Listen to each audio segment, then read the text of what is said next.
Friends, I want to talk about a skill that seems simple, but can truly change the course of our lives, taking back control of our own story.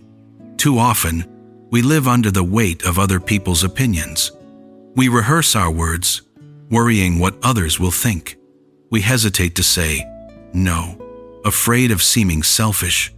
We second-guess what we wear, wondering if it will be judged. A single comment online can ruin our mood. Even casual conversations at work can leave us feeling scrutinized. Maybe you've wanted to order a dish but said, "I'm fine with whatever." Maybe you've bought something you didn't need because you couldn't find the courage to refuse. Maybe you've posted a photo, then checked it 10 times, worried people would think you were showing off. If these moments sound familiar, you've experienced what psychologists call loss of subjectivity, handing over the right to define yourself to others. It's like being an actor who watches the audience so closely that you forget you're the star of the play. Before my PhD defense, I barely slept. I kept revising my slides, not because they weren't ready, but because I feared professors would think I was arrogant, or classmates would gossip that I had connections. On the day itself, I realized none of those fears mattered.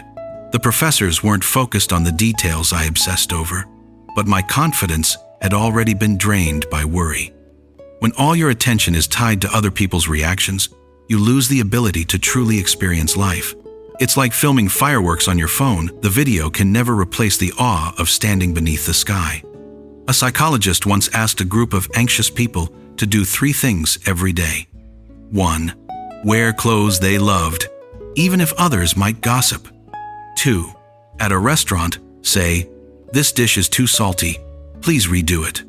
3. Hang up on a sales call without explanation. After 3 weeks, most reported the same thing. Disappointing others cost far less than they imagined, and their confidence grew. The lesson? Reclaiming subjectivity isn't about being prickly, it's about letting unimportant voices fall away. How to practice subjectivity? Subjectivity is not an innate talent. It is a survival skill that can be trained. Like a muscle, it needs constant exercise to support you in critical moments. Here are some dimensions to practice. 1. Build sensory anchors. When you feel nervous or anxious, try to bring your attention back to the present moment. Feel the weight of your feet pressing against the ground. It reminds you that you are steady. Notice the color and texture of something in front of you. A cup, a picture, a detail that anchors you. Take a deep breath in, counting to 4, then slowly exhale, counting to 6. Let your breath guide you back to calm. These simple actions act like anchors, pulling you away from the storm of "what do they think of me?" and back into the clarity of "what am I experiencing right now?" 2. Create small acts of resistance. Hang up on a sales call with a simple "no thank you." Refuse meaningless overtime requests in group chats. Set your social media posts to visible only to me. These small acts reshape your brain, reminding you, my feelings deserve priority. 3. Build a subjectivity evidence bank. Record one moment each day when you said no. Write down a decision that others didn't understand but made you happy. Note interesting details you observed in life. These words will become your strongest shield when you doubt yourself. 4. Practice the power of presence. When eating, savor the taste instead of rushing to post photos. When running, listen to the wind and notice the flowers instead of focusing only on pace. When talking with friends, listen deeply before responding. Presence helps you regain control of your life. 5.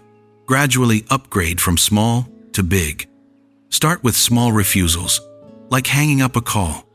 Then move to bigger contexts, expressing opinions at work, voicing needs in family, standing firm in society.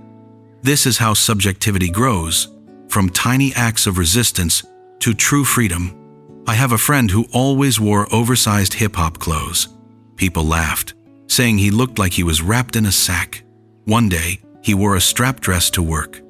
When people stared, He held up a coffee sack turned shopping bag and said, "This is full of my good mood." Everyone laughed, and no one ever mocked his style again. The point is simple. The world won't soften because you retreat, but it will step aside when you stand firm. Friends, let irrelevant words fall to the ground. Let what truly matters grow in your heart. The flowers you notice on a morning run, the inspiration that strikes at midnight, the impulse to take a spontaneous trip. Place your hand on your chest. Feel your heartbeat. That rhythm is the only one you need to follow. Remember, other people's voices are background noise, you are the melody. The world won't become gentler because you yield, but it will make way when you are resolute. Freedom isn't silence, it's choosing which voices deserve to be heard. So today, make yourself a promise.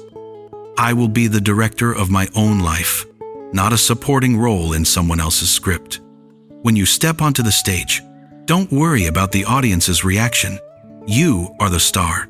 Your life doesn't need applause to be meaningful. It is already worthy of passion. Let's practice together. Set aside unnecessary voices.